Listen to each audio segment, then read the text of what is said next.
My name is Dorothy Council, and I'm 84 years old. I came to Philadelphia in '53 after I graduated from high school, and I've been here ever since. Well, I love this neighborhood, the west side of Philadelphia. Ms. Dorothy Council came to Community Legal Services one morning because she felt that she could no longer afford the monthly payments that she was being asked to pay to a debt settlement company. The company promised to pay my credit cards. They advertise on TV. Oftentimes, people hear advertisements on television or the radio for debt settlement agencies, and they leap at it.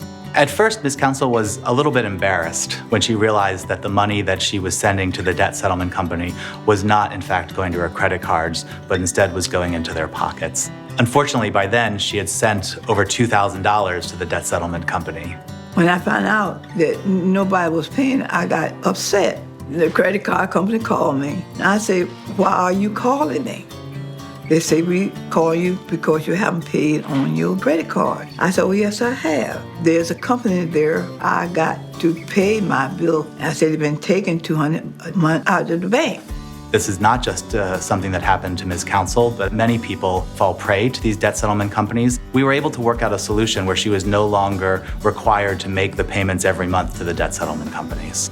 People should be very careful about entering into agreements with debt settlement companies. If you have any questions about it, talk to somebody who you trust, whether it's a family member or a friend. There's a lot of people out here to help you. I told a lot of people that. Get together and talk about things. If you have a problem with a debt settlement company, contact the Federal Trade Commission, a nonprofit credit counseling agency, or your local legal aid office.